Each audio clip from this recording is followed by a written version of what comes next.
வணக்கம் நண்பர்களே. இப்ப தமிழ்நாட்டில் மிக புகழ் பெற்றிருக்கக்கூடிய கலைச்சொல் என்னன்னு பார்த்தா தற்குறி அப்படின்றது. அரசியல் தற்குறிகள் அப்படின்னு திமுகவை சேர்ந்தவர்கள், நடிகர் விஜய் தொடங்கி இருக்கக்கூடிய கட்சியை சார்ந்தவர்களை இணையதளம் முழுக்க வசைப்பாடுகிறார். தற்குறிகள் என்ற ஒரு வார்த்தையே கிட்டத்தட்ட விஜயை சொல்றது மாதிரி மாற்றிருக்காங்க. அது தொடர்ந்து அரசியல் இதில் அப்படி வழக்கம்.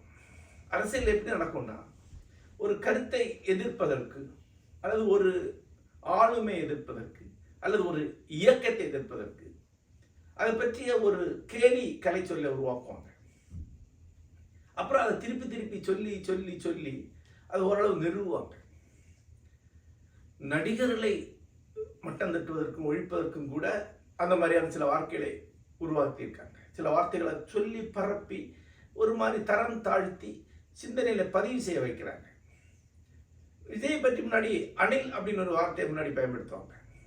அஜித் பற்றி ஆமையா இது ஒரு வார்த்தையை பயன்படுத்துவாங்க, சரியா தெரியல எனக்கு. ராஜீவ்காந்தி இருந்தபோது அவருக்கு இதே மாதிரி ஒரு கலை சொல்லி இருந்தது, இளவரசர். ராகுல் காந்தி வரும்போது அவருக்கு பப்பு அப்படின்னு ஒரு பேரை போடுறாங்க. அது மாதிரி வெவ்வேறு பேர்களை போட்டு இழிவுபடுத்தி அரசியல் வெற்றி அடைவது என்பது இங்குள்ள அரசியல்வாதிகளுடைய இயல்பு. அதிலேயும் இந்த இணையதள அணி கொண்ட திமுக, பாரதிய ஜனதா கட்சி போன்றவர்கள் தான் இந்த இழிவுபடுத்தும் வேலையை மிக அதிகமாக செய்வாங்க. அப்படி ஒரு வார்த்தையை தான் இந்த தற்குறிங்கிற வார்த்தை இன்னைக்கு பயன்படுத்துறாங்க. அதை தூக்கி போட்டுட்டே இருக்காங்க. அப்புறம் தற்குறிங்கிற வார்த்தையை பயன்படுத்துறவங்களாம் யாருன்னு பார்த்தா மெத்த பிடித்த மேதாவிகள் ஒன்றும் கிடையாது. அந்த வார்த்தையே அவன் தனக்கு தான் சொல்லிக்கணும். அந்த தரத்தில் இருக்கவங்க அதிகம் அந்த வார்த்தையை பயன்படுத்தணும். அது சொல்லிக்கிட்டே இருக்காங்க தற்குறிகள். அந்த வார்த்தையை பற்றி தான் சில விஷயங்கள் சொல்லலாம்னு நினைக்கிறேன். தற்குறிகள் யார்? நண்பர்கள், இந்த உரையை அமெரிக்காவில் சியாட்டில் நகரில் இருந்து பேசிட்டு இருக்கேன். சென்ற சில நாட்களாகவே இங்கே என்னுடைய அறம் கதைகளின் ஆங்கில மொழிபெயர்ப்பான ஸ்டோரிஸ் ஆஃப் தி ட்ரூ இங்கு எஃப்எஸ்சி என்ற மிகப்பெரிய பதிப்பை வெளியிட்டிருப்பதை ஒட்டி அந்த நூலை இங்கு கொண்டு வந்து சேர்ப்பதற்கான தொடர் முயற்சிகளில் ஈடுபட்டிருக்கேன். அதுக்கான வாசகர் சந்திப்புகள் இங்குள்ள புத்தக கடைகளில் நடந்து கொண்டிருக்கிறேன். அதில் பங்கு கொண்டு இருக்கேன். அதை ஒட்டி தான் இந்த எண்ணங்கள்லாம் வருகின்றன. காலையில் இந்த எண்ணம் ஏன் வருகிறதுன்னு யோசித்தா இந்த காணொலியை பதிவு பண்ணுறேன். முதல்ல தற்குறினா யார்? தற்குறி என்றால் கைநாட்டு என்றுதான் அர்த்தம். தனக்கு ஒரு பெயரோ அந்த பெயரை எழுதும் அளவுக்கு மொழி அறிவோ இல்லாத ஒருவன், தனக்கென்று ஒரு அடையாளத்தை மட்டும் வைக்க தெரிந்தவன், அவன் தான் தற்குறி. எழுத்தறிவில்லாதவன் என்று அர்த்தம். அதாவது ஒரு ஆவணத்திலே கைநாட்டு வைப்பவன். கைநாட்டு போலவே இன்னொரு தற்குறி உண்டு. பழைய காலத்திலே கைநாட்டு இல்லாத காலம் ஆவணங்கள்ல திருவாங்கூர்ல எல்லாமே சங்கு முத்திரையை வரைஞ்சி வைப்பாங்க. ஒரு சங்கு மாதிரி ஒன்று போடுவாங்க. அதுதான் கையெழுத்தா கருதப்பட்டது. அந்த கையெழுத்தை போடும்போது ஒரு 4 பேர் கூட இருந்தால் அவங்க தான் சாட்சி. அதை வச்சு அந்த ஆவணம் மதிப்புறுகிறது. சங்கு போடுவாங்க, அது தற்குறி. அது தனக்காக போடப்பட்ட ஒரு குறி. அப்ப இன்னைக்கு எழுத்தறிவு இல்லாதவனை தற்குறின்னு சொல்லலாம். அது ஒரு இழிவுபடுத்தக்கூடிய வார்த்தை தான். ஆனா அந்த மாதிரியான சில இழிவுபடுத்தக்கூடிய வார்த்தைகள் ஒரு சொசைட்டிக்கு தேவை. ஒரு கல்லாதவனை இழிவுபடுத்தக்கூடிய வார்த்தைகளை திருவள்ளுவர் உட்பட பெரியவர்கள் சொல்லியிருக்கிறாங்க. நெடுமரம் அப்படிங்கிறாங்க. அவை நடுவே நீட்டோலே வாசிக்கா நின்றான் நெடுமரம் என்று ஔவையார் சொல்றார். முகத்திரண்டு புண்ணுடையார் கல்லாதவர் என்று வள்ளுவர் சொல்றார். இதெல்லாம் கல்லாதவரை இழிவுபடுத்தக்கூடிய வார்த்தைகள் என்று கேட்ட வார்த்தைகள் தான். ஆனா அதை ஏன் சொல்றாங்கன்னா, கல்வியை வலியுறுத்தும் பொருட்டு சொல்கிறார்.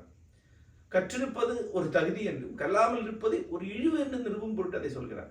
ஆகவே உடனே அவர்கள்ட்ட போய் வள்ளுவருக்கு ஔவையாருக்கு அடிவில்லை, கல்லாதவர்களே நல்லவர்கள் உண்டு என்றெல்லாம் வாதிப்பதற்கு அந்த காலத்திலே முகநூல் இல்லை. ஆகவே தற்குறிங்கிற வார்த்தையை பற்றி நான் எந்த எதிர் எண்ணமும் கொண்டிருக்கவில்லை. அந்த வார்த்தை பரவலாகி கல்வி உயர்ந்தது, கல்லாமல் இருப்பது ஒரு இழிவு என்ற எண்ணம் வரும் என்றால் அது நல்லதுதான். ஆனா இன்றைய சூழலில் தற்குறியார், இன்றைய சூழலில் ஒருவன் எழுத படிக்க தெரியாமல் இருந்தால் மட்டும்தான் தற்குறியார். ஏன்னா இந்த சூழலில் இன்றைக்கு தன்னுடைய பேர் எழுத தெரியாத யாருமே கிடையாது. ஒரு ஆவணத்திலே கையெழுத்து போட தெரியாதவர்கள் யாருமே கிடையாது.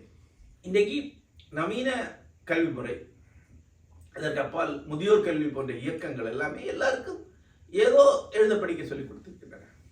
அவை எழுத படிக்க தெரிந்தால் மட்டும் ஒருவர் தற்குறி அல்லாமல் ஆகிவிடுவாரா? இன்றைய தற்குறி என்பவர் விஷயங்களை தானே படித்து தெரிந்து கொள்ளாதவர். இதுதான் என்னுடைய வரையறை. அரசியலை, பொருளியலை, தன் வாழ்க்கை செய்திகளை தானே வாசித்து தெரிந்து கொள்ளாத ஒருவரை தற்குறி என்று சொல்லலாம். அதற்கு அடுத்த கட்டத்தில் நான் ஏதேனும் ஒரு நூலையாவது வாழ்க்கையில் வாசிக்காத ஒருவரை, நூல் வாசிக்கும் வழக்கமற்ற ஒருவரை தற்குறி என்று சொல்லுவேன். இதை சொல்லுவதுதான் அமெரிக்கா. இந்த மண்ணில் இருந்து கொண்டு இதை சொல்வதற்கு பெரிய அர்த்தம் இருக்குது. இது வாசிப்பின் நிலம். அமெரிக்காவுக்கும் ஐரோப்பாவுக்கும் பயணம் செய்யக்கூடிய எவருமே இங்கு வாசிப்பு எவ்வளவு ஒரு பெரிய இயக்கமாக நிகழ்ந்து கொண்டிருக்கிறது என்பதை அறிந்திருப்பார். நமக்கும் இவர்களுக்குமான மாபெரும் வேறுபாடு என்பதே இதுதான். இங்கே நம்ம தமிழர்கள் குடி வர்றாங்க. இங்க அவங்க தங்களுடைய பிள்ளைங்களோட தங்களை ஒப்பிட்டு பார்த்தாலே இது தெரியும். அவங்க பிள்ளைங்க இங்குள்ள பள்ளிக்கூடத்துக்கு அனுப்புனா அந்த பிள்ளை படிக்க ஆரம்பிக்குது. இன்றைக்கு ஸ்டோரிஸ் ஆஃப் தி ட்ரூ மாதிரியான ஒரு புத்தகம், ஏறத்தாழ 400-500 பக்கம் உள்ள புத்தகத்தை 8ஆம் கிளாஸ் 7ஆம் கிளாஸ் படிக்கக்கூடிய குழந்தைகளுக்கு கொடுத்தா ஒரு நாள்ல படிச்சுட்டு மறுநாளை கருத்து சொல்லுது. அவங்க அப்பால் அந்த படிக்க முடியாது. அவர் படிக்கிறது 1 மாசம் ஆகும், படிக்கிறார் என்றால் கூட. நான் இங்க இறங்கி இளம் குழந்தைகள்கிட்ட கேட்டா ஒரு நாள் முன்னாடி தான் அந்த புத்தகம் கை கிடைச்சிருக்கு, படிச்சுட்டேன்னு சொல்றாங்க, கருத்துக்களை சொல்றாங்க. அந்த கருத்துக்களை அழகாக மேடையிலையும் சொல்றாங்க. அப்ப இங்குள்ள கல்வி முறையே படிப்பை அடிப்படையாக கொண்டு, ஒரு நூலை வாசிப்பதை அடிப்படையாக கொண்டு. அது கல்வி என்பது எழுத்தறிவு அல்ல. கல்வி என்பது ஒரு சில செய்திகளை மனப்பாடம் செய்து வைத்திருப்பது அல்ல. கல்வி என்பது ஒரு பட்டம் வாங்கி வைத்திருப்பதல்ல. கல்வி என்பது சில அடிப்படை பயிற்சிகளை, மொழி பயிற்சியை, கணித பயிற்சி அடைந்து ஏதாவது ஒரு வேலைக்கு செல்வது அல்ல. இதைத்தான் நம்ம கல்வியின் ஊர்ல சொல்லிட்டு இருக்கோம். ஒரு புத்தகத்தை படிக்க முடியாதவன் தான் தற்குறி, அவன் தான் கல்வியற்றவன். அந்த தற்குறிகள் நிறைந்த ஒரு தேசம் தான். நான் ஒரு காணொளி போட்டிருந்தேன், கரூர் நிகழ்வு பற்றி ஒரு காணொளி. அந்த காணொளியில் என்ன சொல்லியிருக்கணும், அது ஏற்கனவே ஒரு பெரிய கட்டுரை எழுதியிருக்கேன். அந்த கட்டுரையில் கூடிய தகவல்களை பல பேர் படிக்க மாட்டாங்க. ஏன்னா ஒரு கட்டுரை அனுப்பிச்சு கொடுத்தா படிக்க முடியலைங்க, அந்த விஷயமா சொல்லிருங்க அப்படின்னு கேட்பாங்க. ஒரு கட்டுரை படிச்சுட்டு சுவாரஸ்யமா இருக்கணும், படித்த அப்பாஸ்ட்ரபி படித்த, அதாவது ஏதோ பட்டம் பெற்ற ஒரு நண்பருக்கு அனுப்புங்க. இல்லை அது படிக்க நேரம் இல்லை, படிக்க இன்னைக்கு டைம் இல்லை, நீங்கள் அதை அதுக்கு ஒரு என்ன விஷயம்னு எழுதி ஒரு வாட்ஸ்அப் செய்தி போட்டுருங்களேன், என்ன விஷயம்னு ஒரு வாட்ஸ்அப்பில் ஒரு வாய்ஸ் மெசேஜ் போடுங்க, படிப்பாங்க. ஏன்னா அவங்களுக்கு படிக்க முடியாது, படிப்பதற்கான பயிற்சி கிடையாது. எல்லாரும் படிக்க முடியாது. தமிழ் தெரிந்தால் தமிழ் நூலை படிக்க முடியுமா? முடியாது. தமிழ் தெரிந்து வாசிக்கும் பயிற்சி இருந்தால் தான் ஒரு தமிழ் நூலை படிக்க முடியும். வாசிக்கும் பயிற்சி என்பது மொழியில் இருக்கக்கூடிய ஒரு விஷயத்தை கண்ணால் பார்த்து மூளைக்கு வாங்கி கொள்வது. நிறைய பேருக்கு தமிழ் தெரியும், ஆனால் படிக்கும்போது மூளை வாங்காது, வெறும் மொழியாக தான் இருக்கும். அப்புறம் யோசித்தா தான் மூளை வாங்கி கொள்ளும். ஒரே நேரத்தில் படிப்பதும் அதை உள்வாங்கிக் கொள்வது நிகழ்வதற்கு பேர் தான் படிப்பு. அது சாதாரண செய்ய முடியாது, அது தொடர்ந்து பயிற்சி எடுத்தான் செய்ய முடியும். தமிழகத்தில் கோடானு கோடி பேருக்கு அந்த பயிற்சி கிடையாது. எனக்கு தெரிந்த தமிழகத்தில் அதிகபட்சம் 1 லட்சம் பேரால் தான் ஏதேனும் நூலை படிக்க முடியும். பிறரால் நூல்களை படிக்க முடியாது. அதை பற்றி எந்த நாணமும் எந்த குறைபாடும் அவங்களுக்கு கிடையாது. அவங்க அதை பற்றி பெருமிதம் வேற கொண்டிருக்காங்க. யாரா படிச்சாங்க, ஏன் படிக்கிறீங்க, படிக்க வேண்டிய அவசியம் இல்லை, உலகத்தில் படிச்சுட்டா இருக்கான், படிச்சுட்டா முன்னேறான், படிக்கிறதுக்கு ஏதாவது பணம் கிடைக்குமா என்று ஆரம்பிப்பாங்க. ஆகவே தமிழ்நாடே தற்குறிகளின் நாடு. அதுல சிறப்பாக ஒரு தற்குறி இன்னொரு தற்குறி சுற்றி காட்டுறாங்க. அதுதான் நான் இந்த காணொலியில் சொல்ல வரேன். நூல்களை படிக்கணும். அந்த படிப்பு ஐரோப்பாவிலேயோ அமெரிக்காவிலேயோ ஆரம்ப கல்வி முதல் சொல்லிக் கொடுக்கப்படுது. அது நமக்கு இருக்கா? நூல்களை படிப்பதற்கான பயிற்சி இருக்கா? என்னோட காணொலியை சொன்னேன். அந்த காணொலியில என்ன சொல்லியிருக்கேன்னா, அது ஏற்கனவே ஒரு கட்டுரை எழுதினது. அந்த காணொலியில கரூர் நிகழ்வுகள் ஏன் நிகழ்கிறது என்றால் அங்கு இருக்கக்கூடிய சாமானிய மக்களுக்கு எந்த வகையிலும் தொடர்பு மொழி என்றோ தொடர்பு ஊடகம் என்றோ ஒன்று இல்லை.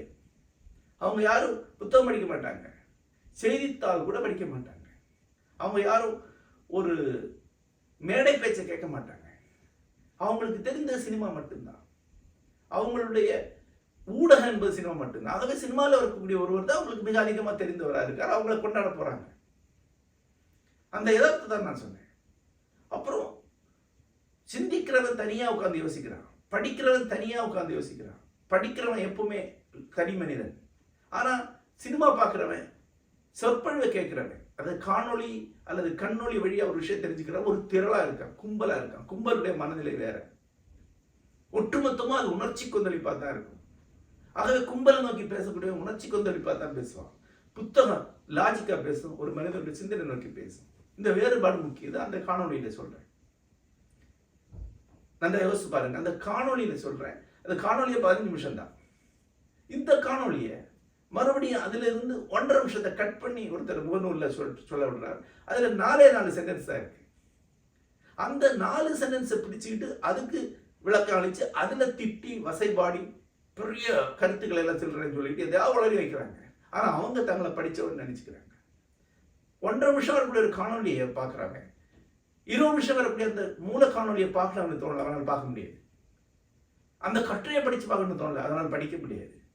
அவன் இன்னும் 4 பேரை பார்த்து தற்குறி சொன்னா அது எவ்வளவு கேவலம். அதுதான் இங்க நடந்துட்டு இருக்கு இல்லையா?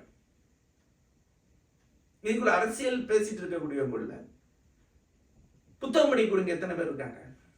நீ திமுக அரசியல் பேசுறாங்க, திமுக தலைவருடைய வாழ்க்கை வரலாறை படித்திருக்கிறேன் என்று சொல்லக்கூடிய ஒருத்தர் இருக்கா? யாராவது அந்த புக்கை பத்தி சொல்றாங்களா?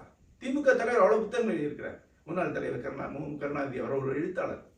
அவருடைய நூல்களை யாரா படிக்கிறாங்களா?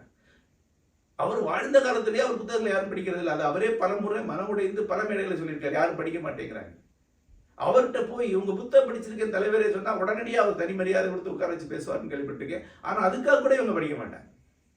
அவங்க தான் பிறரை தற்குறிகள் சொல்றாங்க. அது ஒரு காணொலியில 20 நிமிஷம் பேசிருக்க ஒரு விஷயத்தை புரிந்து கொள்ள முடியல. அதையே ஒரு 2 வார்த்தை 3 வார்த்தையா மாத்தி அந்த வார்த்தைக்கு மட்டும் தான் பதில் சொல்ல தெரியுது உங்களுக்கு. அந்த காணொலியோட ஒட்டுமொத்த கருத்து என்னன்னு யோசிக்க தெரியல. அந்த பிரிங்கி எடுக்கக்கூடிய ஒரு வரியில தனக்கு தெரிஞ்ச ஏதாவது இருக்கான்னு பார்த்து அதுக்கு ஏதாவது கருத்து சொல்றது வெறும் வாய்ச்சலம்பல் மட்டும்தான். ஒரு கட்டுரையில ஒட்டுமொத்தமா என்ன சொல்லப்பட்டிருக்கு தெரியாது. தமிழ்நாட்டில் ஒரு 1000 வார்த்தை கட்டுரைங்கிறது பயங்கர அபூர்வமான கட்டுரை, அது யாரும் படிக்க மாட்டாங்க. நாளிதழிலேயே 450 வார்த்தை கட்டுரை தான் போடுவாங்க. 450 வார்த்தைன்னா 3 பக்கம் 2.5 பக்கம் அவ்வளவுதான். அந்த கட்டுரையே படிக்க மாட்டாங்க. அந்த கட்டுரை கீழே கமெண்ட்ஸ் இருக்கும், கருத்துக்கள் இருக்கும். அந்த மேல இருக்க கட்டுரையோட ஒட்டுமொத்த சாராம்சம் என்னன்னு அதுல தெரிஞ்சிருக்காது. அதுல ஏதேனும் ஒரு வரியை பிடிங்கி அதுக்கு தான் எதிர்வினையாக்கிடுவாங்க. நாளிதழில் வரக்கூடிய கட்டுரை கீழே இருக்கக்கூடிய எதிர்வினைகளை பாருங்க. யாராவது அந்த மேல இருக்கிற கட்டுரையோட ஒட்டுமொத்த சாரம் அல்லது அதனுடைய தர்க்க முறையை பத்தி புரிஞ்சுக்கிட்டு எதிர்வினையாக்கி இருக்கிறாங்க பாருங்க, இருக்காது. பெரும்பாலும் அதுல ஏதேனும் ஒரு வரிக்கு ஏதாவது ஒண்ணு சொல்லி வச்சிருப்பாங்க, அதுக்கு மற்றவங்க கருத்து சொல்லுவாங்க, அப்படியே போயிட்டே இருக்கும். மூலக்கட்டுரை யாரும் படிச்சுக்க மாட்டாங்க. இதெல்லாம் யாரும், அதாவது படிக்கிறவங்களே அவ்வளவு கம்மி, அவங்களுக்கே ஒன்றும் புரிய மாட்டேங்குது. 450 வார்த்தையை படிக்கிற அளவுக்கு பயிற்சி உடையவர் தமிழ்நாட்டில் ரொம்ப குறைவு. அதை பத்தி எந்த வெக்கமும் கிடையாது. ஒரு கட்டுரை என்னால் படிக்க முடியல, 20 நிமிட காணொலியை கேட்க முடியல, 1.5 நிமிஷம் தான் நான் கேட்பேன், அதை பத்தி நான் கிளம்புவேன். அவங்களுக்கு தற்குறி என்றெல்லாம் வேற எந்த பேரை சொல்ல முடியும்?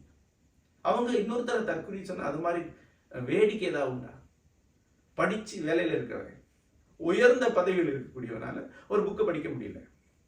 பள்ளிக்கூடம் போடாத உழைப்பாளிகள் புக்கு படிக்காம இருக்கிறாங்கன்னா அவங்கள பார்த்து தற்குறின்னு சொல்றான்.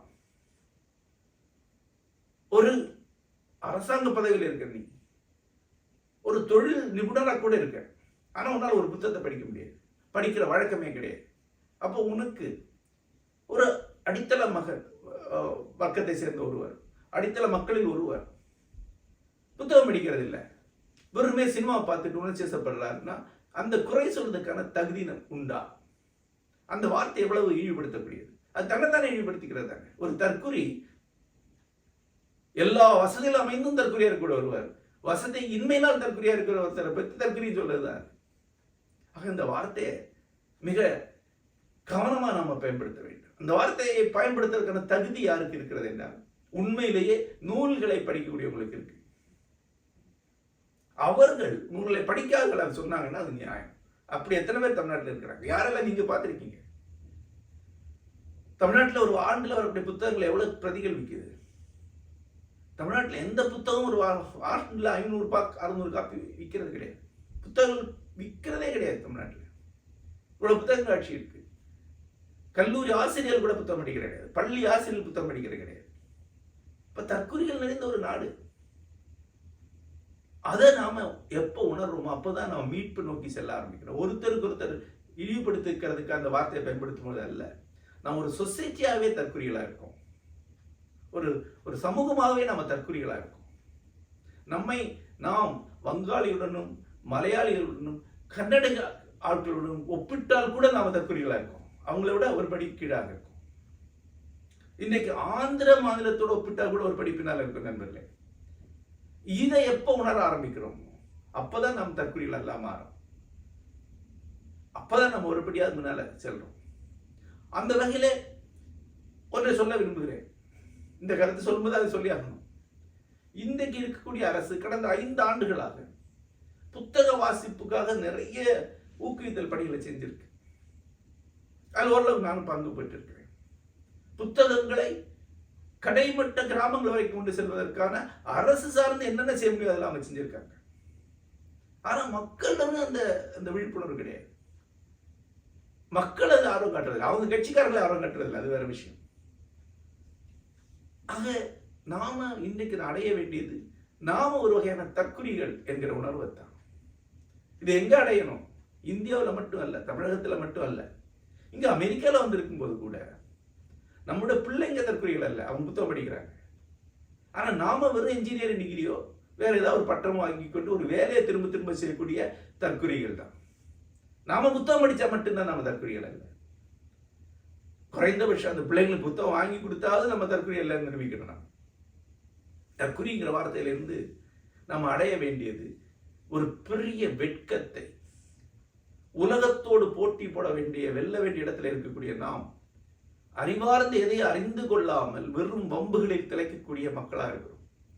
நம்மகிட்ட இந்த உலகத்தினுடைய நவீன கருத்துக்கள், இன்று உருவாகி வரக்கூடிய சிந்தனைகள், இன்று உலகம் சென்று கொண்டிருக்கும் திசையை காட்டக்கூடிய அறிவியல் எதுவுமே வந்து சேர முடியாமல் இருக்கிறது. காரணம், நமக்கு ஊடகமே கிடையாது, நாம் படிக்கிறது கிடையாது. அது புத்தகமா தான் வரும், ஆனா படிக்க மாட்டோம். அது ஒரு சொற்பொழிவா இருந்தா கூட 5 நிமிஷத்துக்கு மேல கேட்க மாட்டோம். ஆக நம்ம வாசல்ல சாத்திட்டு உள்ள இருக்கக்கூடியவங்க, அப்ப நம்ம தேங்கி இருக்கக்கூடியவங்க. பிழைப்புக்காக ஒரு படிப்பு படிக்கிறோம் வழியே நம்ம தெரிந்து கொள்வதற்காக படிக்கிறது இல்லை. பிழைப்புக்கான படிப்புங்கிறது மெக்கானிக்கல் மனப்பாட கல்வி தான். தெரிந்து கொள்ளும் சிந்திக்கும் கல்வி அல்ல. முனைவர் பட்டம் வாங்கினா கூட நம்ம படிக்கிறது கிடையாது.